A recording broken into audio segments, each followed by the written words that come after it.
Nomor 1, apakah satu-satunya penghiburan bagi kita, baik pada masa hidup maupun pada waktu mati? Bahwa aku dengan tubuh dan jiwaku, baik pada masa hidup maupun pada masa mati, bukan milikku sendiri, melainkan milik Yesus Kristus, Juru Selamatku yang setia. Dengan darahnya yang tidak ternilai harganya, Dia telah melunasi seluruh utang dosaku dan melepaskan aku dari segala kuasa setan, kuasa iblis. Dia juga memelihara aku,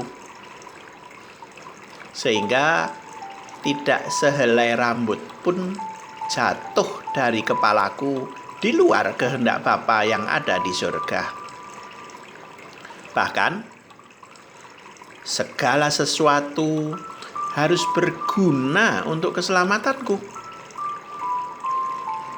Karena itu, oleh Roh-Nya yang kudus, Dia memberiku kepastian mengenai hidup yang kekal dan menjadikan aku sungguh-sungguh rela dan siap untuk selanjutnya mengabdi kepadanya.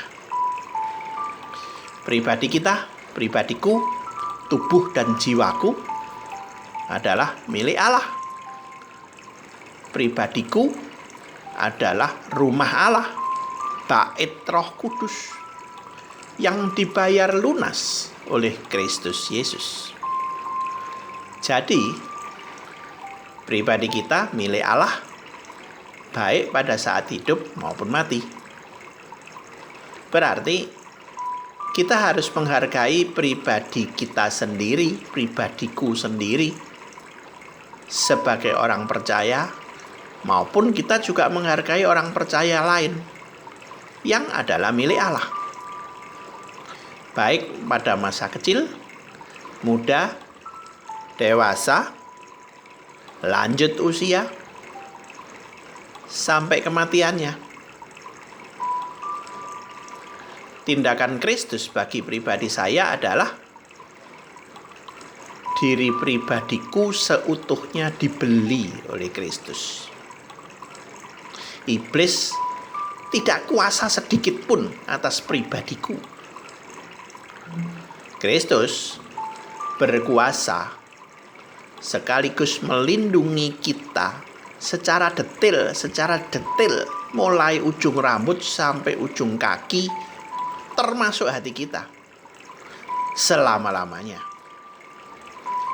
Hasilnya, pribadi kita terjamin dalam hidup yang sekarang ini, di dunia ini, sampai kekal, sampai di surga nanti.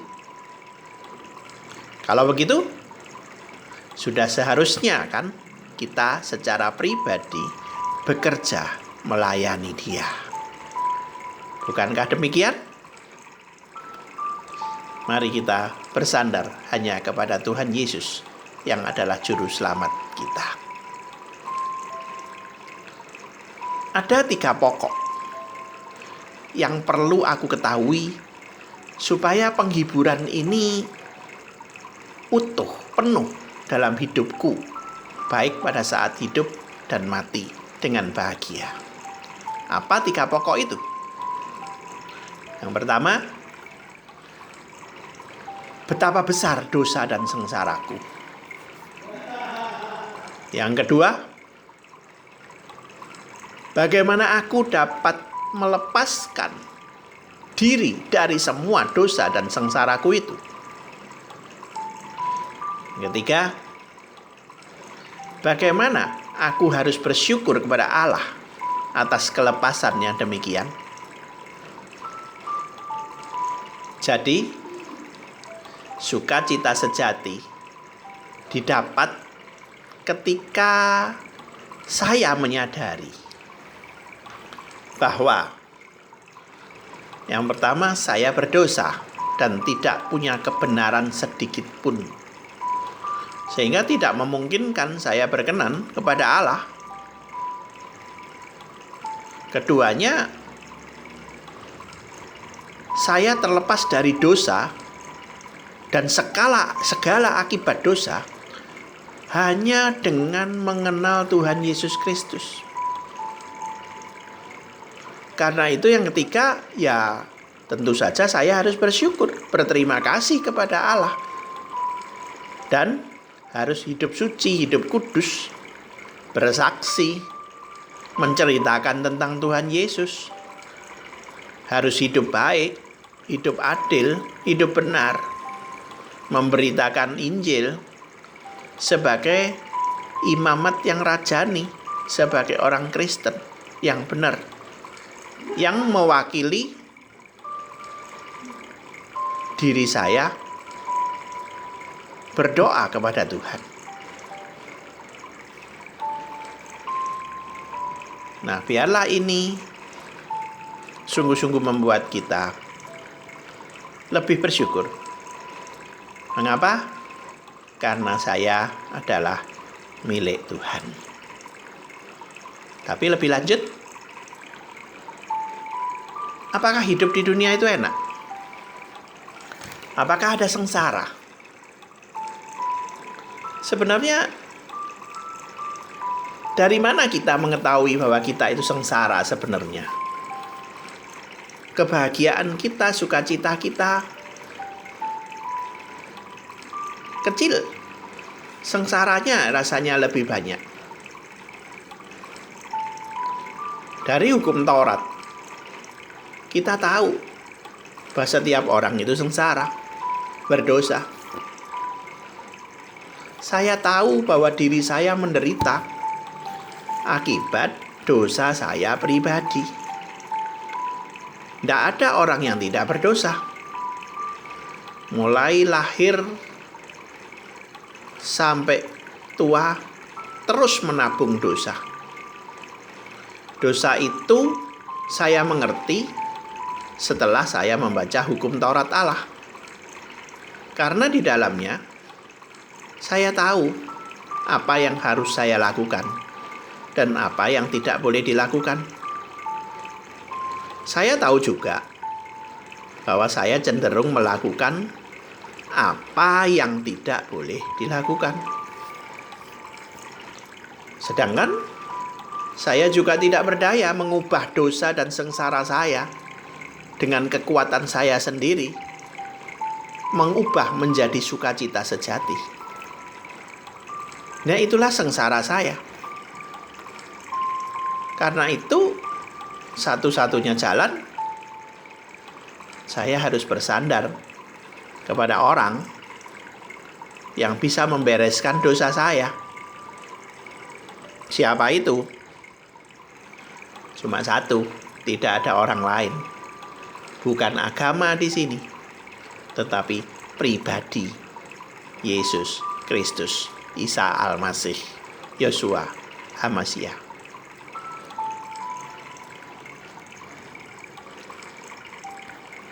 Apa sih yang dituntut hukum Taurat Allah dari kita? Hukum Taurat Allah secara ringkas dinyatakan dalam Matius 22 ayat 37 sampai 40. Kasihilah Tuhan Allahmu dengan segenap hatimu, dengan segenap jiwamu, dengan segenap akal budimu, dan dengan segenap kekuatanmu.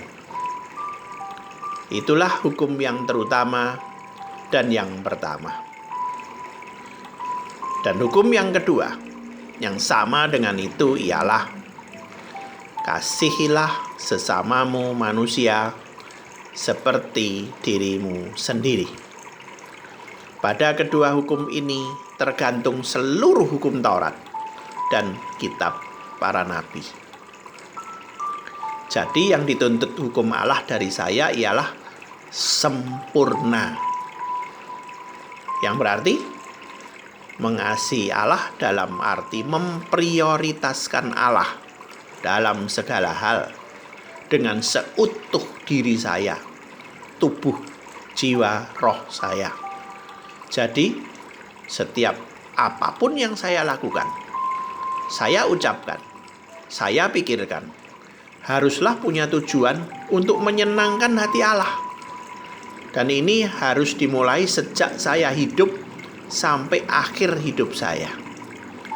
Mengasihi Allah juga mengasihi orang lain. Mengasihi sesama saya berarti orang lain yang saya anggap sama derajatnya, keperluannya, jiwanya, dan seluruh kemanusiaannya dengan saya. Siapa dia? Semua orang, setiap orang, termasuk orang yang tidak menyukai saya sekalipun. Mengasihi diri sendiri. Kenapa? Diri saya adalah ciptaan Allah yang berbeda dengan yang lain. Kekhususan diri saya adalah perjalanan saya, pergaulan saya, rekan saya, keahlian saya, keterampilan saya, kepemilian saya, kepandaian saya, pengetahuan saya berbeda dengan yang lain. Hanya itu. Dengan mengasihi diri sendiri, maka saya bisa pakai seluruh kekuatan saya hanya untuk Allah dan sesama saya selama saya hidup. Bahkan sampai saya mati. Sampai di sini kata Kesasi hari pertama. Tuhan memberkati. Shalom.